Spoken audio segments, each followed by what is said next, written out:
আসসালামু আলাইকুম রহমতুল্লাহ বারকাত বিসমিল্লাহ রহমান রাহিম। হুজুর সাল্লাল্লাহু আলাইহি সাল্লাম ইরশাদ করিয়াছেন, জান্নাতে এমন মহলসমূহ রহিয়াছে, যাহা দেখিতে আয়নার মতো। উহার ভিতরের সমস্ত বস্তু বাহির হইতে দেখা যাইবে এবং ভিতর হইতে বাহিরের সমস্ত বস্তু দেখা যাইবে। সাহাবা কেরাম রাদিয়াল্লাহু আনহু আরজ করিলেন, ইয়া রাসূলুল্লাহ সাল্লাল্লাহু আলাইহি ওয়াসাল্লাম, ইহা কাহাদের জন্য? হুজুর সাল্লাল্লাহু আলাইহি সাল্লাম বলিলেন, যাহারা উত্তম রূপে কথা বলে, অর্থাৎ তিক্ত চেহারা লইয়া মুখ বিকৃত করিয়া কথা বলে না, লোকদেরকে খানা খাওয়ায় এবং সর্বদা রোজা রাখে। আর রাত্রিতে এমন সময় তাহাজ্জুদ পড়ে যখন লোকেরা ঘুমাইয়া থাকে। দুররুর ইবনে ইবনু আবি সায়বা ইবনু আবি সায়বা তিরমিজি। ফায়দা: হযরত আব্দুল্লাহ ইবনে সালাম রাদিয়াল্লাহু আনহু, যিনি তখনও মুসলমান হন নাই, বলেন, যখন হুজুর সাল্লাল্লাহু আলাইহি সাল্লাম হিজরত করিয়া মদিনা তাশরিফ আনিলেন, আমি খবর পাইয়া তৎক্ষণাৎ হাজির হইলাম এবং তাহার মুবারক চেহারা দেখিয়া বলিলাম, এই মুবারক চেহারা মিথ্যাবাদী লোকের হইতে পারে না। সেখানে পৌঁছিবার পর সর্বপ্রথম যে কথাটি হুজুর সাল্লাল্লাহু আলাইহি সাল্লামের জবান মুবারক হইতে বাহির হইতে শুনিলাম, তাহা এই ছিল, হে লোক সকল, তোমরা পরস্পর সালামের প্রচলন করো এবং একে অপরকে খানা খাওয়াও, আত্মীয়তার সম্পর্ক বজায় রাখো, আর রাত্রিতে যখন সমস্ত লোক ঘুমিয়ে থাকে তখন নামাজ পড়ো, নিরাপদে জান্নাতে প্রবেশ করিবে। মিশকাত। এক হাদিসে আসিয়াছে, যে ব্যক্তি কোনো মুসলমান ভাইকে এমনভাবে খানা খাওয়ায় যে তাহার পেট ভরিয়া যায় এবং এমনভাবে পানি পান করায় যে তাহার পিপাসা মিটিয়া যায়, আল্লাহ তাআলা ওই ব্যক্তির এবং জাহান্নামের মধ্যে 7টি খন্দক সৃষ্টি করিয়া দেন। প্রতিটি খন্দক এত বড় যে 700 বছর চলিলেও উহা শেষ হইবে 700 বছর চলিলে উহা শেষ হইবে। কানজ।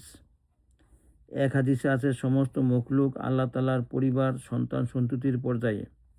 সুতরাং আল্লাহ তাআলার নিকট সর্বাধিক প্রিয় ওই ব্যক্তি যে তার পরিবারের বেশি উপকার করে। কানজ। এক হাদিসে আসিয়াছে, প্রত্যেক ভালো কাজ সদকা, তন্মধ্যে ইহাও যে তুমি মুসলমান ভাইয়ের সহিত হাসি মুখে সাক্ষাৎ করো, নিজের বালতি হইতে প্রতিবেশীর পাত্রে পানি ভরিয়া দাও। কানজ।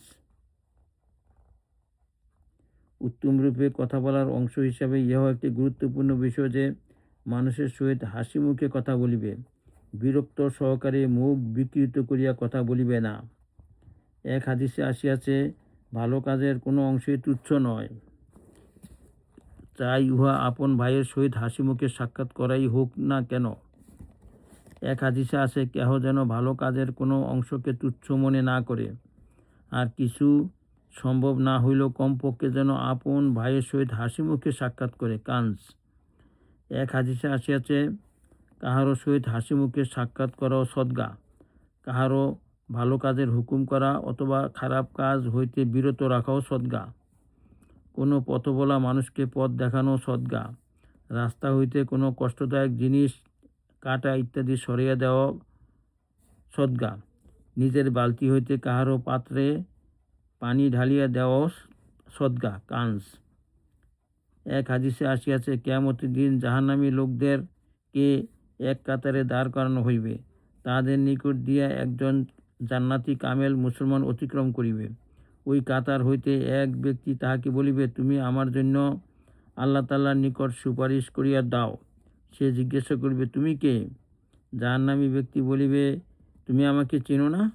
তুমি দুনিয়াতে একবার আমার নিকট পানি চাহিয়াছিলে, তখন আমি তোমাকে পানি পান করিয়াছিলাম। ইহা শুনিয়া সে সুপারিশ করিবে এবং তাহার সুপারিশ কবুল হইয়া যাইবে। এমনিভাবে অপর ব্যক্তি বলিবে, তুমি আমার নিকট দুনিয়াতে অমুক জিনিস চাহিয়াছিলে, আমি উহা তোমাকে দিয়াছিলাম। কানজ। আর এক হাদিসে আছে, জাহান্নামীদের কাতারের নিকট দিয়া একজন জান্নাতি লোক অতিক্রম করিবে, তখন তাহাদের মধ্যে হইতে এক ব্যক্তি তাহাকে ডাকিয়া বলিবে, তুমি আমাকে চেনো না? আমি তো ওই ব্যক্তি যে অমুক দিন তোমাকে পানি পান করিয়েছিলাম। অমুক সময় তোমাকে অজুর পানি দিয়েছিলাম। মেশকাত। অন্য এক হাদিসে আছে, কিয়ামতের দিন যখন জান্নাতি ও জাহান্নামী লোকদের কাতার তৈয়ার হইবে, তখন জাহান্নামীদের কাতার হইতে এক ব্যক্তির দৃষ্টি জান্নাতীদের কাতারের কোনো এক ব্যক্তির উপর পড়িবে। তখন সে তাহাকে স্মরণ করাইবে যে, আমি দুনিয়াতে তোমার উপর অমুক এহসান করিয়াছিলাম। ইহা শুনিয়া ওই জান্নাতি ব্যক্তি তাহার হাত ধরিয়া আল্লাহ তাআলার নিকট আরজ করিবে, হে আল্লাহ, আমার প্রতি এই ব্যক্তির অমুক এহসান রহিয়াছে। আল্লাহ পাকের পক্ষ হইতে এরশাদ হইবে, আল্লাহ তাআলার রহমতের উসিলায় তাহাকে জান্নাতে দাখিল করিয়া দেওয়া হোক। হে আল্লাহ, আমাদেরকে এরকম নেক আমল করার তৌফিক দান করুন।